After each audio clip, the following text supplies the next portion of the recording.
Welcome to the Startup Grind.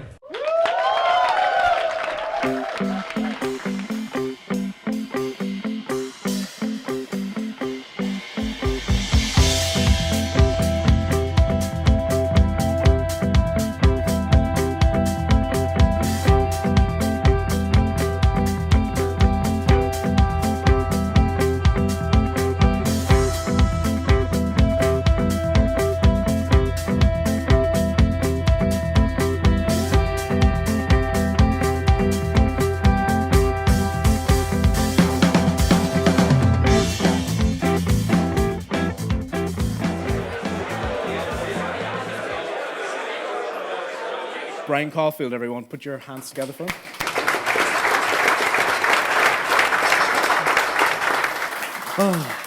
How's that silverware doing?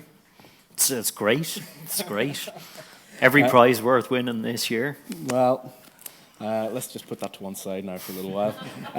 Do you want to start off just by telling us about yourself? Just tell us about your background and I suppose where you come from. We know you're a Dub, but if you want to just give us a little background about yourself, Brian. So yeah, actually the shameful item in my background is that I wasn't actually born in Dublin. I was born in Cork. What I usually tell people about that is that my parents have apologised since. Didn't stay there long. A few years in England as a small child, and then grew up pretty much my entire life in Dublin. I'm an engineer. I think that's important. There's often a misconception that an awful lot of VCs come from a kind of a finance background or whatever, which generally speaking isn't true. But in my case, I think that gives me the right to kind of slag off engineers, you know. Briefly had a real job after college working for a Swiss multinational, did that for a couple of years, and then was kind of, I guess, thrown into entrepreneurship a little bit. The company that I was working for was going through some tough times. They decided that it was time to either sell off or shut down anything that was non-core. We were definitely non-core, and that was the kind of the spur to throw me into the first entrepreneurial venture, you know. And tell us about that. What was that one called? Because I know you've had a good few. What was the first one? So that was originally called Peregrine Systems, and it became Acceptus Technologies, essentially because of a name clash with a US company of the same name. So if you're thinking, yeah, I remember Peregrine, those are the guys who got into all the trouble with the SEC, and I think the CEO went to jail. That wasn't me, you know. So this is around 1999, and this is an electronic payments company. Yeah. Presumably a little bit ahead of its time. I don't know if we were ahead of our time. You know, essentially what we were, turns out that processing disputed credit and debit card transactions costs the industry $3 billion a year, and what we were all about was shrinking the cost of tackling that problem, you know. I think that we could do it infinitely better, infinitely quicker today, and you know, have a much bigger impact on that problem today. But you know, there was a market there for what we did. We learned a lot of things about how you know, you think your market is this big, and it often turns out that it's actually only this big, but it takes you a little while to figure that out. So was that to do with e-commerce and what was coming in terms of being able to buy stuff online, or was it related to international banking payments, or what was the market you were after? So e-commerce was a huge driver of the market for us, because e-commerce was rapidly increasing the number of card-not-present transactions even in 99, 2000, and it was a huge driver of fraudulent activity around those type of transactions. So it was definitely a very, very big driver. So presumably, if you're at that stage and one of your biggest drivers is e-commerce in 1999, and you're trying to raise money, I presume you guys raised VC money for that, or? We did. Did you come up with a situation where, some of the VCs were very risk averse to that, because it was e-commerce wasn't fully fleshed out, or?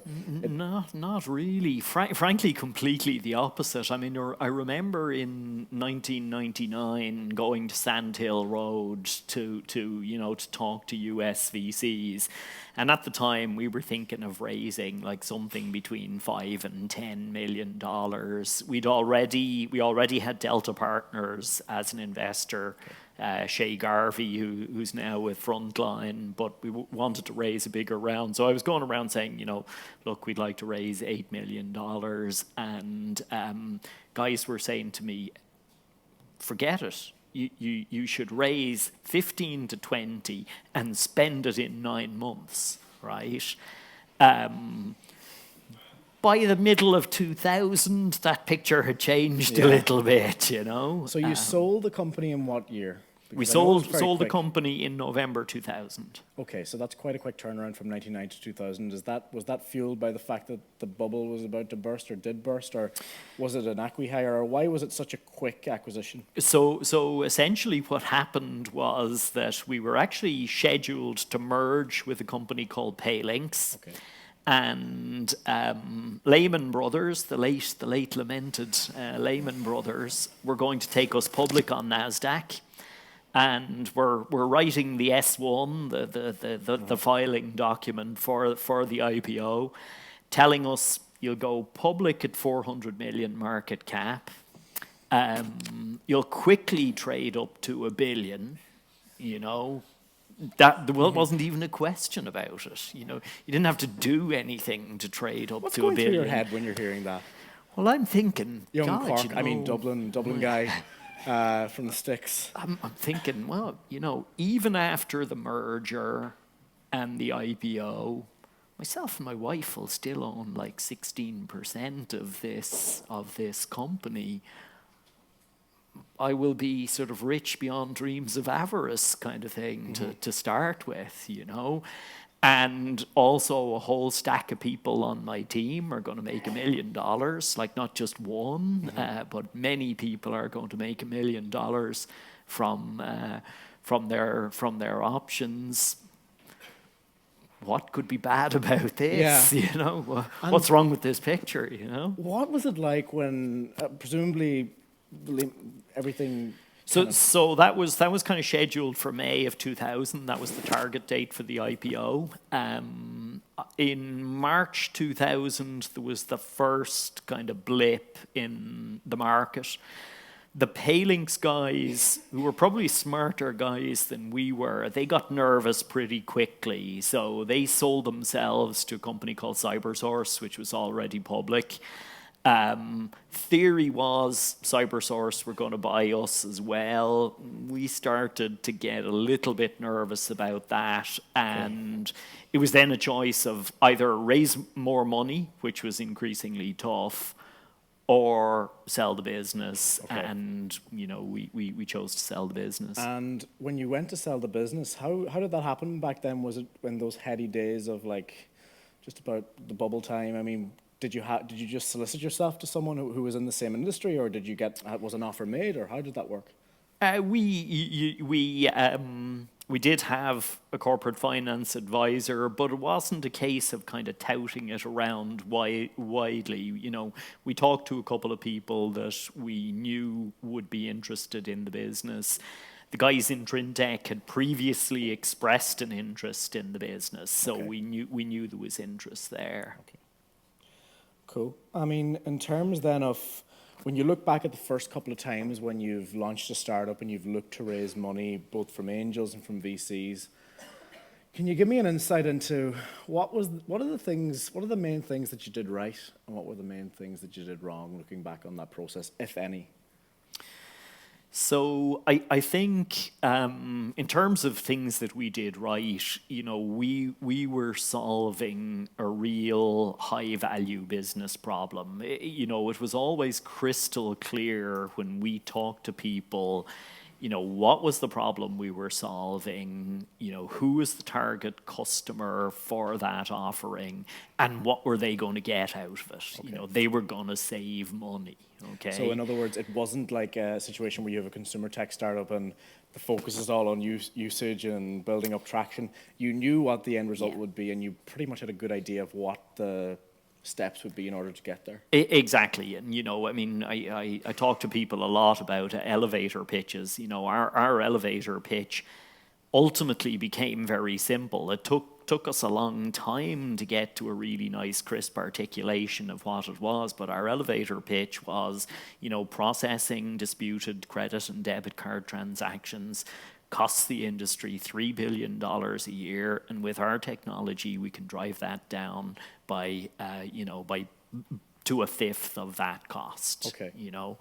And that's a very, very easy value proposition for an investor to get a hold of. What do they know already? They know how big the problem is. It's a $3 billion problem. They know who the target customer base is. They know what our value proposition is for those target customers. So that's, we were lucky as much as anything else to have such a kind of a crisp articulation ultimately of what the business was, what the opportunity was. Okay. It's interesting because I've looked at your background and it seems like you're a very enterprise focused investor and entrepreneur. One of the things you keep hearing about enterprise is that the sales are tough. Lead times are very long from driving one sale from the first call to the close. Can you give me an insight into, I suppose, how you're from an engineering background, how did you guys sell what you initially built back then? When we started the company, I look back on it and I say this to people quite a lot. We were unbelievably naive. Originally we had, 4 engineers as the founders. Two of the guys dropped out along the way. We had nobody who really had any kind of extensive sales skills. I had moved into a role where I was kind of account managing and managing a number of projects. So my role had become to talk a lot as much as to cut code or whatever. Okay. But we had nobody with any kind of real business skills. And we kind of learned by doing. Our model initially was entirely direct sales. We were very, very lucky in the business that we were in that there was this magic book called the Bin Book, which essentially had the names and addresses of all our customers in it, and we were able to kind of to use that as essentially as a marketing tool and kind of start making calls and not sending emails, certainly in the early days, not sending emails, but we had that asset. But it was basically a direct sales business, and we didn't have the sophistication to really think through to any great extent what's the right process, what's the right channel to market.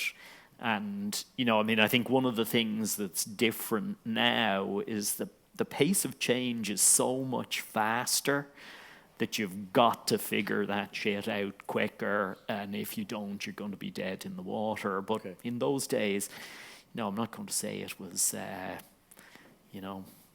floating along and all very relaxed. It was bloody hard work, but you had more time to make mistakes than you do today.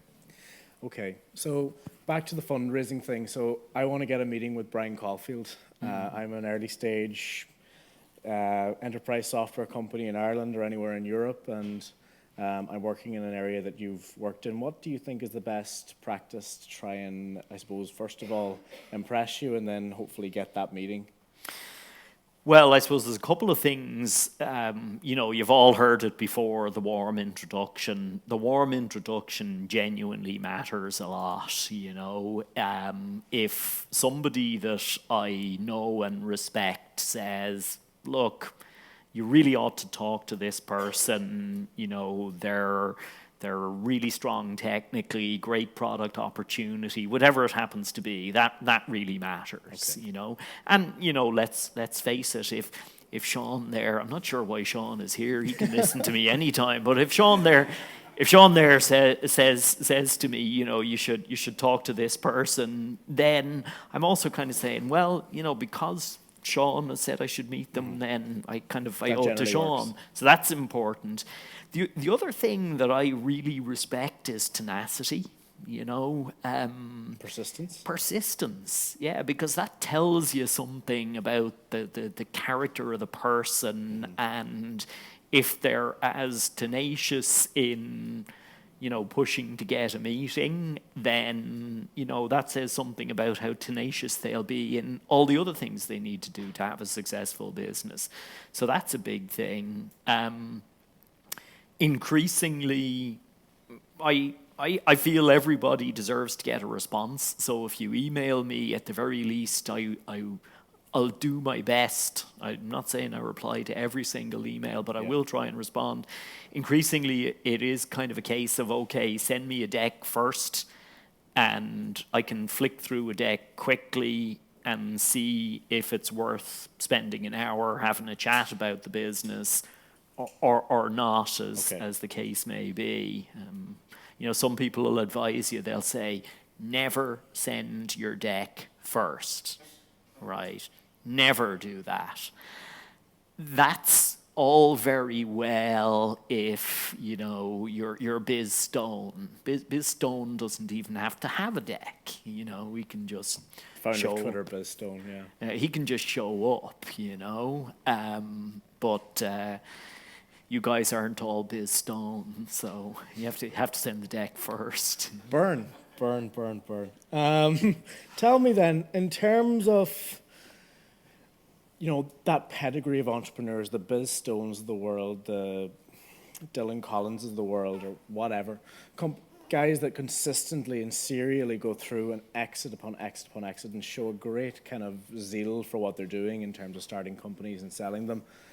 Are there any horses that you'll back no matter what?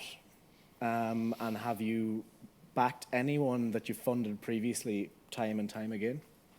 Absolutely, there are. You know, we're primarily a Series A, Series B investor, but as a firm, we do keep an allocation for seed.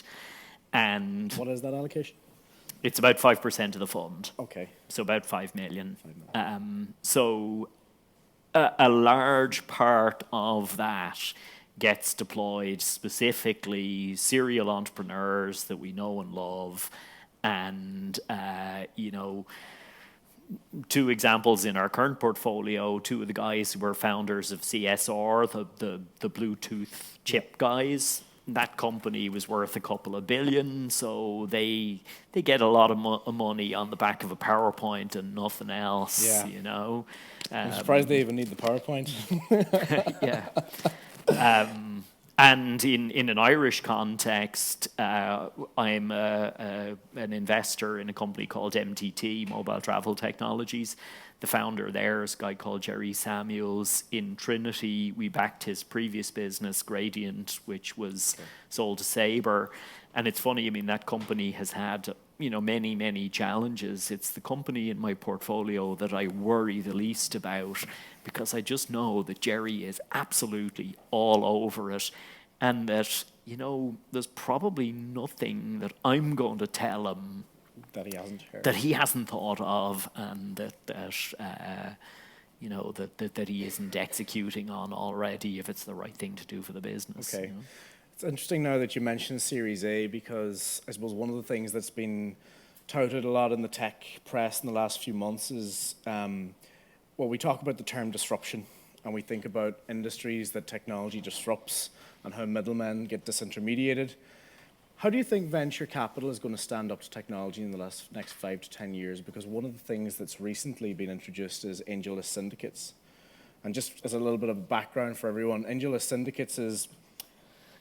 is a platform that allows people to publish their startups and to reach out to potential investors. It's like Facebook or LinkedIn for raising money. but they've recently launched syndicates, which allows someone like Brian or someone like Jason Calacanis or someone like Kevin Rose to launch and say, I'm going to put 150K into this company. Who else is with me?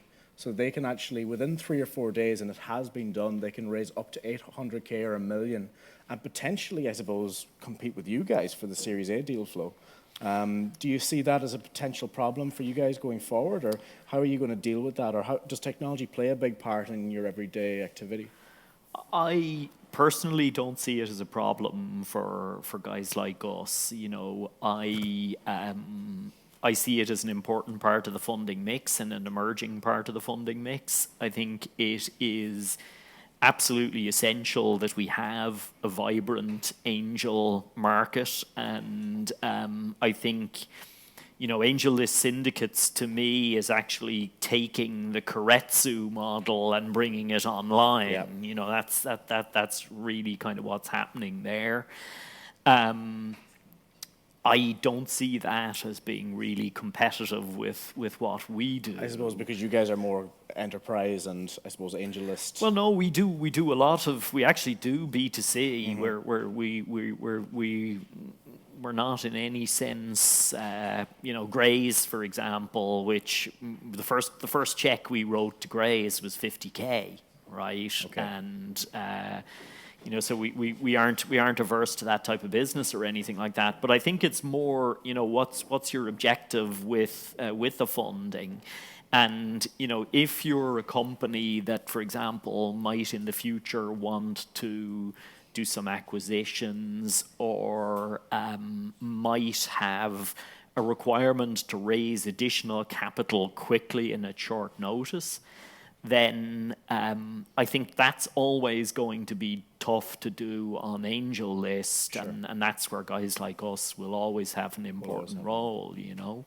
Okay. And in terms then, I met your equivalent in the UK, Scott Sage, a few weeks ago. Scott was the lead investor on one of DataHug's rounds.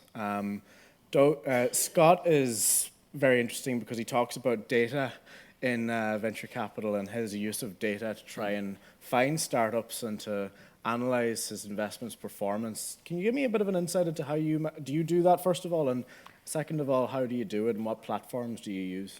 Not to the extent that Scott does. Okay. I mean, Scott is a real kind of data hound, and he has actually quite a structured process in terms of how he identifies potential target companies, you know, pulling data from existing investors' websites, okay, you know, populating our CRM system with that data, identifying when are those companies likely to be raising a Series A. If they raised, for example, you know, $1 million seed round a year ago, that kind of thing. So Scott has a very, you know, does a very data-driven approach to that. And, you know, we use Zoho as a CRM system. Okay. We use DataHug extensively as not just a tool from the perspective of identifying opportunities, but also, you know, who do we know? How can we get to them? You know, can we find somebody in you know, in an entity that might help one of our portfolio companies, all that kind of thing. My beat is a little bit different to Scott's in the sense that I spend a lot of my time here in the Irish market, and Ireland's a small market. I think relationships are incredibly important in the Irish market, and you know, so I probably spend a lot more of my time on a kind of a relationship-driven approach to. Okay.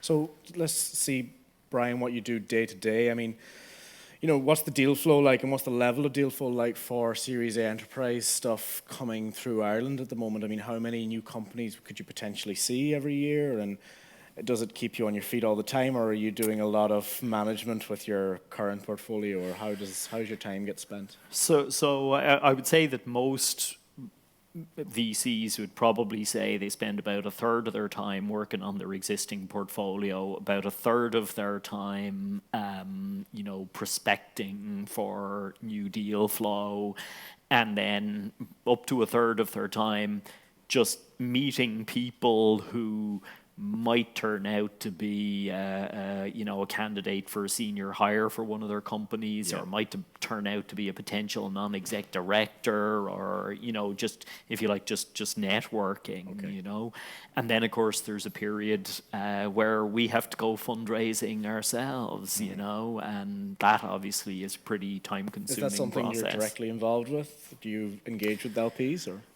Yes, I mean, I very actively engage with our Irish LPs, less so with the non-Irish LPs, but we meet our LPs a couple of times a year.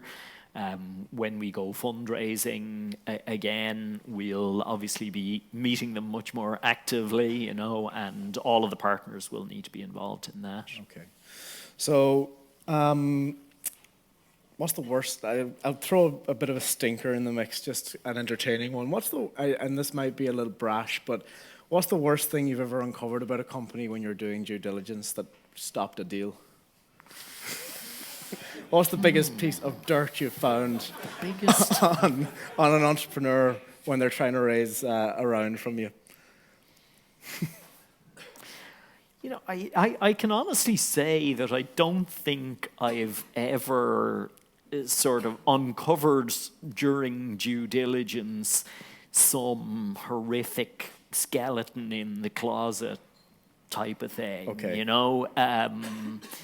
I mean, one of the worst things that you do find is kind of question marks over who owns the damn company, and that's a major problem, and it's amazing how many companies haven't done the minimal amount of work just to have absolute clarity about that, Do you want a beer, by the way? Do we have any beer left?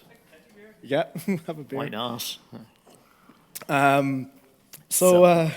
Okay, so no dirt. That's a little. I can tell you probably one of the worst pitches I ever got. This was back in my Trinity days, where we had a policy: if somebody rings and wants to talk to a partner, then one of us would take the call.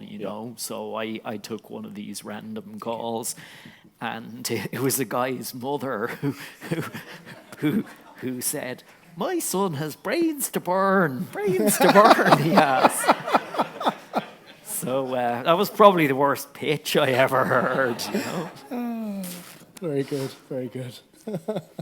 So one question I always ask our guests when they come along who have started companies with other people and gone through a long process, and I asked Dylan Collins this one and he gave a good answer.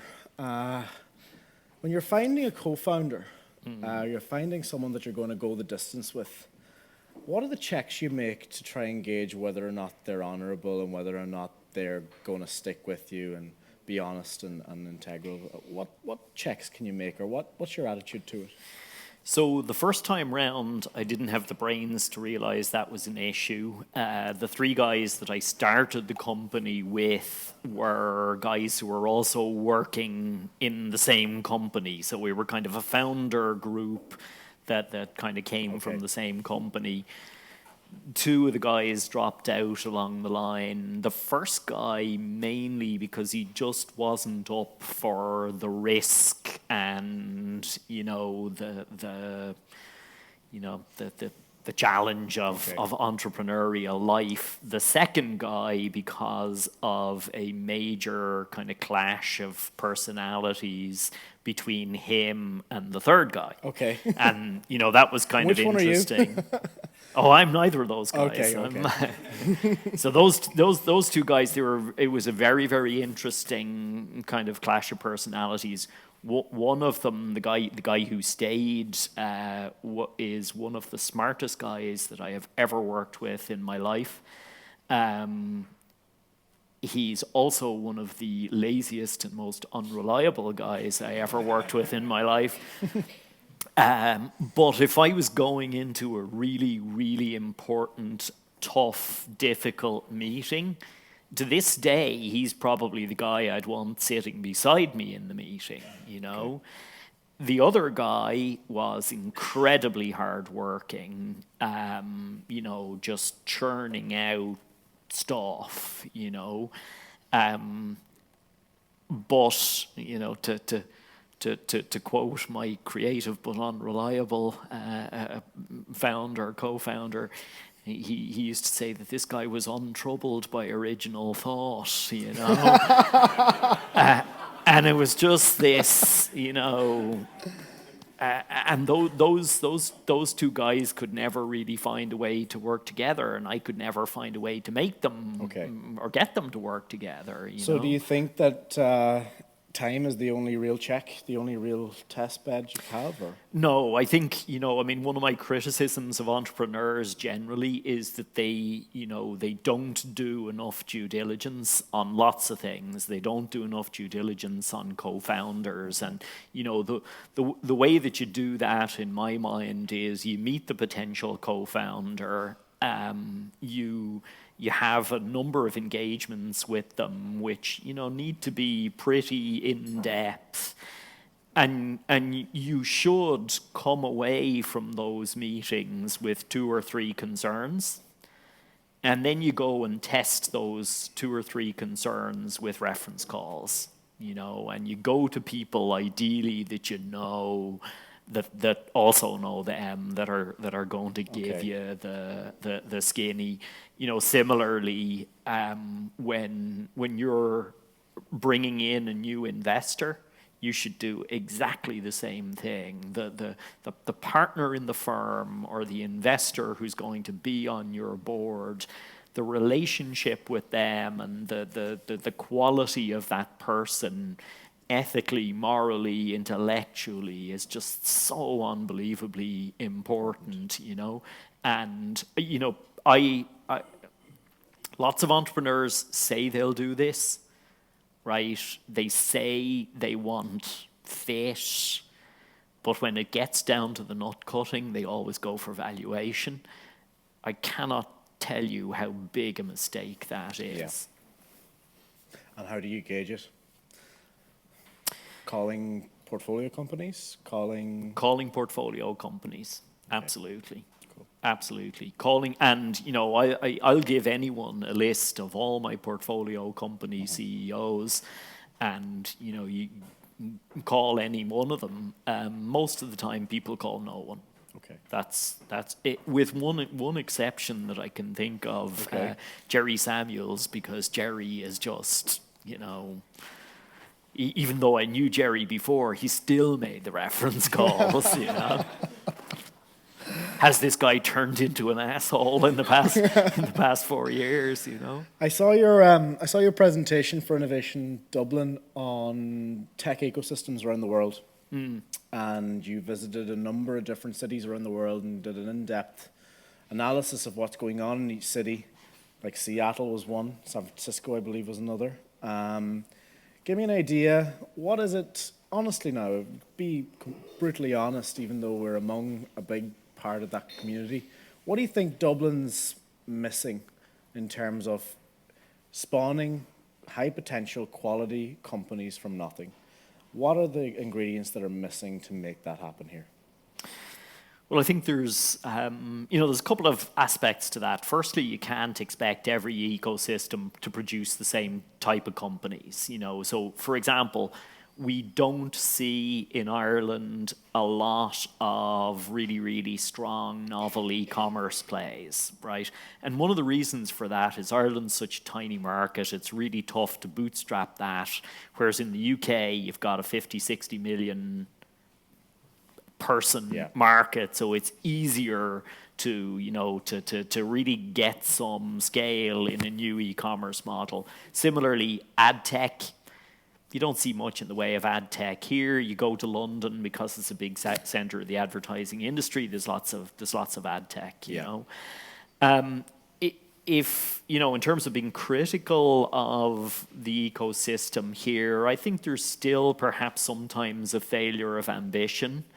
I think most people will tell you that an Irish engineering team you'd back any day against an engineering team anywhere else. If you're talking, though, about, let's say, a B2C growth hacker type of people, they're in pretty scarce supply. Yeah. If you're talking about really, really And good product marketing. Do you think that that's largely because the market isn't here? Because I'm after spending 6 weeks in London, one of the biggest things I notice is that when you go in the underground, startups are advertising on the fucking underground. And you feel like you're not just in a tech ecosystem, but you're also in a market that is being marketed to by these tech companies. Do you think that that's largely because Ireland is such a small market that a lot of novel e-commerce stuff isn't coming out of here? Yeah, I think that's a huge factor. You know, if you create a sort of a novel e-commerce proposition in Ireland, if you get that to a couple of million of revenue, you're doing very, very well. I can't tell you what Graze's revenues in the UK are, right? But let me tell you, they're pretty staggering, and the way that how quickly they were able to get to tens of millions of revenue in the UK alone. Just absolutely incredible. So, take something like Graze's. I've raised the money from Brian Caulfield, and we're going the full hog. In the case of Graze's, what's the main KPI you're looking for at each board meeting? What's the most important? Is revenue the most important thing for an e-commerce play like that, or how do you manage the company once you've invested in them? Is it all based on metrics, or are you supporting them through changes and all the inevitable pitfalls that they're going through? What's the main matter of engagement? So, I mean, the first thing I'd say is we don't manage the company, Yeah. right? Which is a really important point. And again, a misconception that kind of VCs manage businesses. They don't. You know, that's the job of the management team. Yep. You know. I don't think you can sort of generically say these are the KPIs, because I think the KPIs vary from business to business. Yeah. And I think one of the initial kind of things that you go through with a management team is to figure out, well, what are the right KPIs for this business for this phase, you know? And it may be that early on you're interested in scaling customer acquisition, but you don't care too much about acquisition cost.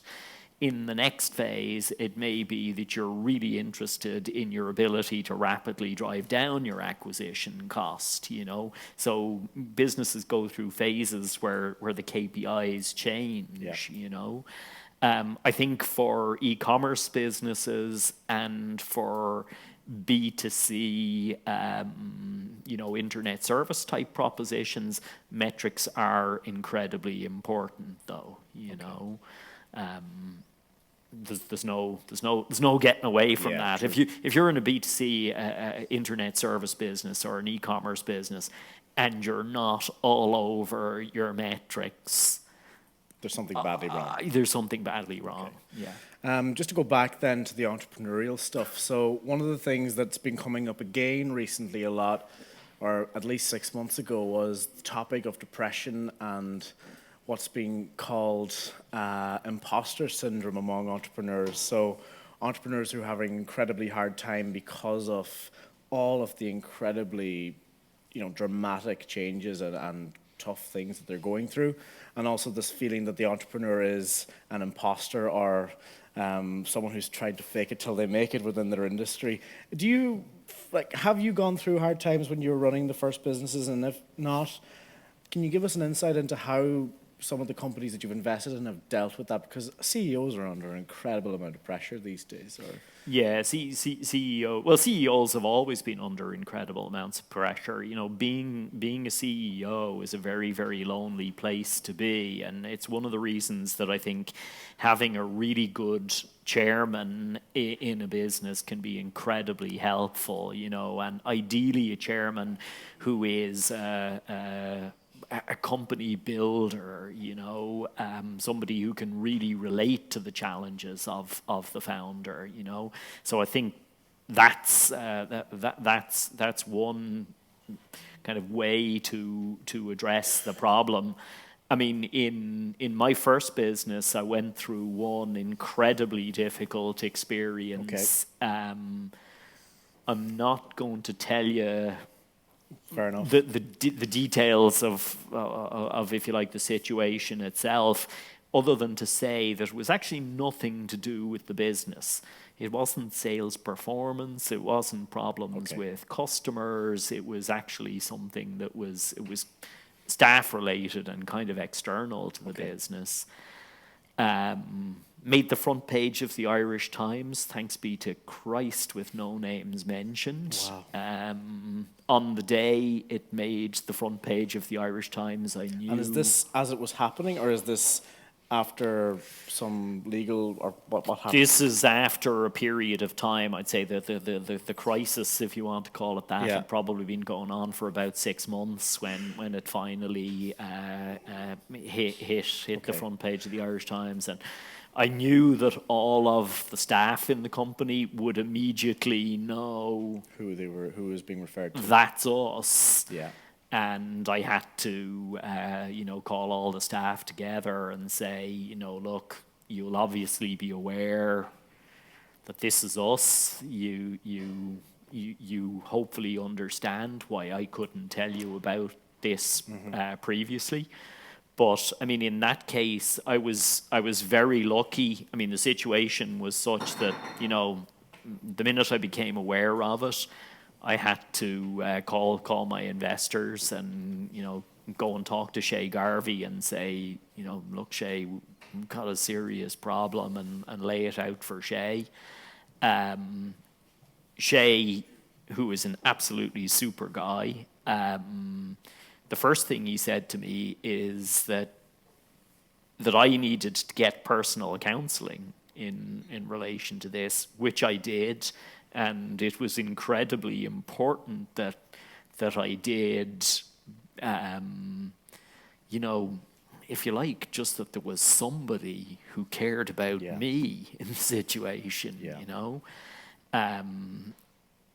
So I did that, and, On a business level, then, how do you deal with it? Because when you're trying to deal with everything else that's going on and operations are still going, the company still probably has a load of leads, there's a load of conversations that are happening. How do you balance it when everything is in turmoil?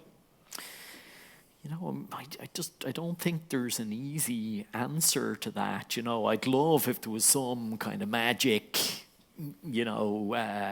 here's how you partition it, but there just isn't. And it's kind of a case of keep on keeping on kind of thing. And, I think really good entrepreneurs are incredibly resilient. And it's in the situations like that your resilience really shows through. But the support, I mean, for example, that's one of the reasons why I think it's so important to have the right relationship with your investor, right? Because in that situation, I went to lay out the problem for Shay, and Shay was actually thinking, not just about shit, what does this mean for my investment, but what does it mean for the people? Now the two are so tightly connected. And, as that process rolled out, we got to a stage where we needed to raise more money. We needed to do that quickly. I was talking to investors who said, Brian, we love the business, but, we love the business, we love you, but this shit over here, we just don't know how to deal with that. Okay. We don't even know how to evaluate the risk. So, and how did it, without going into detail, how did it ultimately get sorted out in the end? How it ultimately got sorted out in the end was by us at the time of the exit writing a large check to buy off the problem. Okay. And when the problem arose in the first case, my initial reaction was, shit, I am going to do the right thing. I'm going to do the right thing no matter how hard it is. In retrospect, maybe the right thing was to write that big check sooner. Okay. It might have been a smaller big check. It might have might have as actually valuations grow.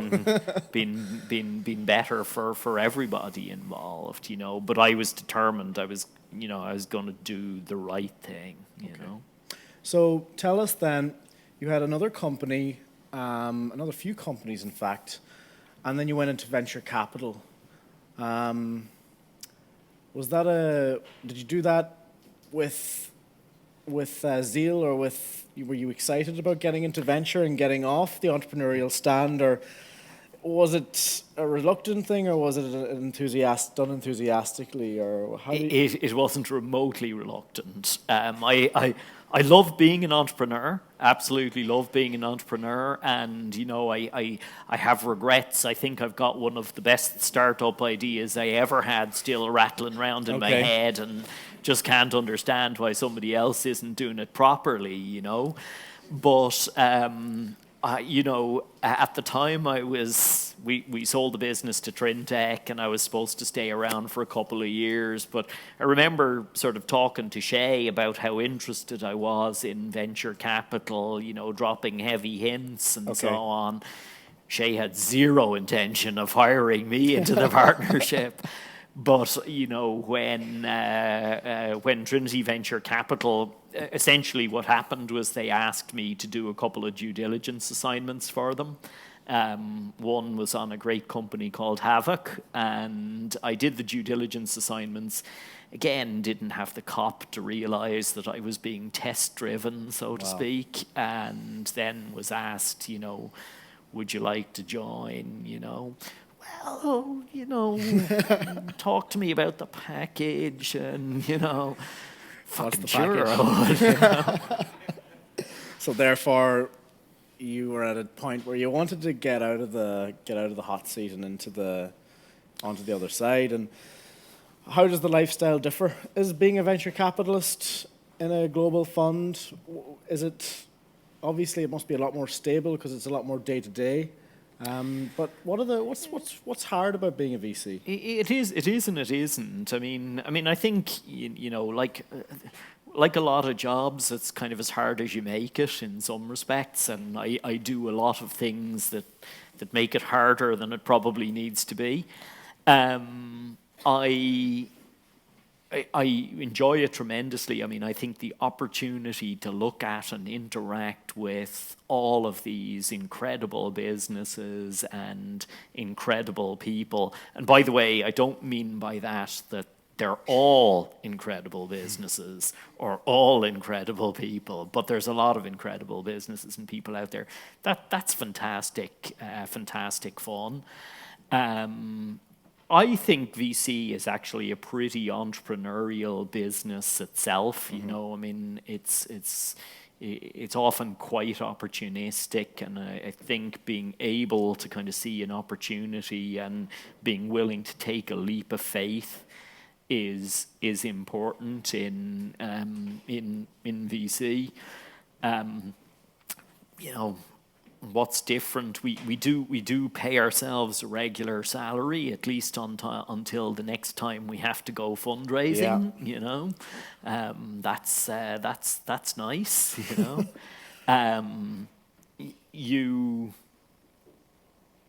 I think there's people think that maybe there's no crisis in it. That's completely untrue. I mean, there's always one of your portfolio companies that there's some shit going down in, and you need to get really engaged in that.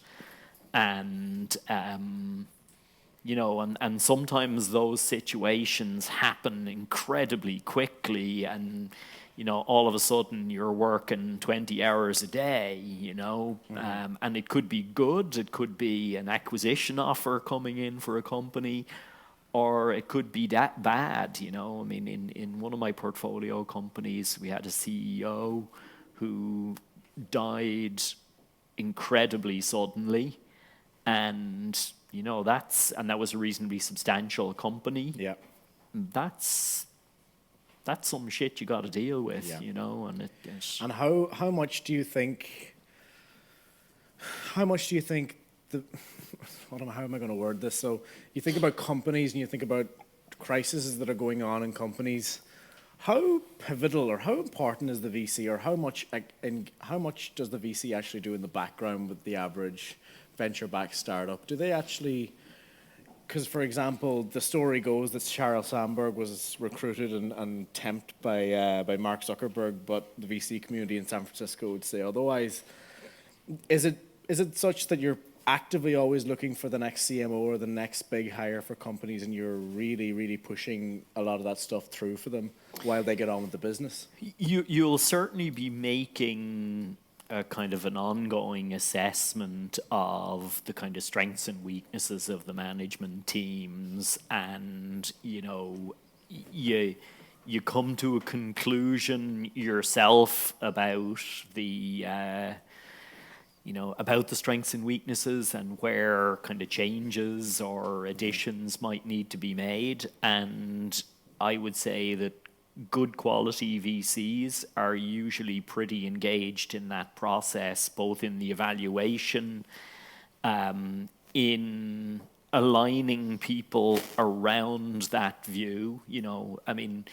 VCs in general don't have automatic powers to fire CEOs or to fire founders. That's simply not the case. So if you're an investor and you feel you need to do that, then you need to align typically the board. And so on around that view. And that comes down to persuasion. And then you'll usually be pretty engaged in the recruitment process as well. Without going into specifics, have you ever had to enact such a situation where a CEO had to go? Many, many times. Okay. And how does that feel personally when you've had faith in this person probably from a very early stage, and then for one reason or another, maybe it's such that they can't help a company scale, or it's because they have problems, or they're just not as good as you thought they were? How does that feel? Because that's sensitive. I think the way that I look at it is, in that situation, it's almost always the best thing for everybody, including the individual concerned. Now, it can be very, very difficult for them especially to see that, but there's no joy and no kind of long-term gain in sort of failing in your role. Do you know what I mean? So I think I take the view that you're nearly always doing the right thing for everyone. I also am a real believer that if I'm the guy who comes to the conclusion, if I'm the guy who sort of aligns the board around this view, then I also have to be the guy to pull the trigger. Okay. That's tremendously unpleasant. Something I had to do earlier this year, and it's tremendously unpleasant. I got on a plane to fly to New York in this particular situation, and wasn't looking forward to it. I'm sure the guy in question didn't enjoy it either. Yeah. So it's never something that becomes easy, and it's also, I suppose, because I have been an entrepreneur and have been a founder, co-founder multiple times, I kind of relate to especially the founder ownership and the awful thing of being told, if you like, that you're not the right parent for this baby anymore. Hypothetically, of course, or metaphorically. Metaphorically, yeah. Okay. Look, Brian, you've been incredibly open. I just wanted to close on one, I suppose, little question about the tech world at large and trends and so on. It was interesting. I was out last Saturday night in London with my friend Alex, who recently launched a startup, and we were drinking in a bar, and we happened to get talking randomly to a bunch of senior execs from Microsoft, from Redwood City. And we got into a very heated debate with them about Google Docs and the whole suite of apps that Google, put right to us when we buy an Android phone or a tablet and so on. And we were debating the Surface and the Lumia phones and so on. And One of the guys said something very interesting. He's like, these guys have a direct line to Balmer type of level type thing, but they were basically going on about how it's easier to create than to it's easier to integrate than to create, and that they have made the assertion that Microsoft as a company has a lot more capacity for different apps such as email, calendars, video apparently, and maps and so on. And they have a lot of that artillery in their arsenal, but they haven't been able to integrate it, and they admitted that they have a problem integrating all of these services and distributing them through products like smartphones. Where do you see Microsoft at the moment? Because we see them being very aggressive, pushing Bing, pushing the phones. But if you were to take a step back and see, their strategy in comparison to Google, where do you see Microsoft going with consumer services and actually being the guys who are at the center of the way we engage with mobile?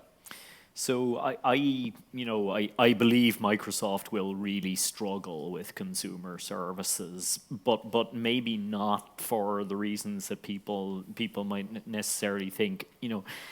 If you look at Apple, the iPad was not the first tablet. Microsoft had tablet computers in the market many, many years before. They were kind of this thick and clunky as hell, and but in terms of kind of fundamental form factor and so on, they were pretty much the same thing. What Apple really brought to the table is a relentless focus on user experience and a very, very, everybody knows what Apple is about.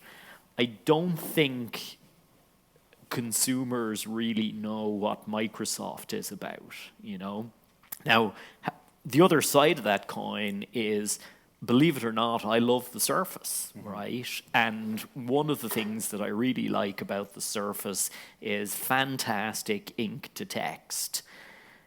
Ink to text on the iPad sucks beyond belief, and I just cannot believe that Apple haven't got around to doing a decent job of that, Equally, Google, and sorry guys, Google never actually finishes anything. I forgot he was in the audience. I think the Gmail UX sucks. I absolutely think it sucks. I tweeted about this recently and kind of said, you know what? I want to be able to sort as well as search. Does that make me a bad person? Yeah. But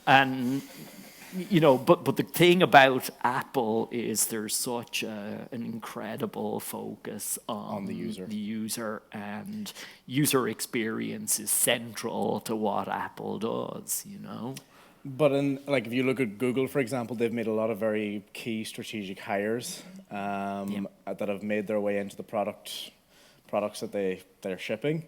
You don't see that as much with Microsoft, and they have a lot more reserves, and they're a lot bigger company than Google. So really, do you think that at its core, do you think it's a product and a marketing problem with Microsoft? Is it the perception as well as the products, or is it mostly the marketing and what we see Microsoft to represent? It's product, it's marketing, and it's org structure. Microsoft is... It's one of the problems. What makes you great as an organization is almost always really, really strong processes to enable you to repeat a specific task incredibly efficiently and, with incredible accuracy every time you repeat that task. Building that machine usually makes you pretty shit at innovation, and I think Microsoft has really struggled with that, And to you, in very simple terms, what is innovation to you? What is a definition of it to you? What does it mean? So that's a great question, and it's another kind of bugbear for me. I mean, people think they conflate idea with innovation, or they conflate sort of research with innovation, and nothing could be further from the truth. And if you actually sort of look up definitions of innovation, there is always an economic context to innovation. It's about the successful introduction of an idea. It's about the creation of a new market around an invention. Right? So innovation and invention are two quite different things. And to me, innovation is really that there's as much selling in innovation as there is invention in innovation, you know. Okay. And a big mistake for so many startups is they think it's all about the idea, and unfortunately it just isn't. Okay. Well, on that note, it's been brilliant. Thank you for that, Brian.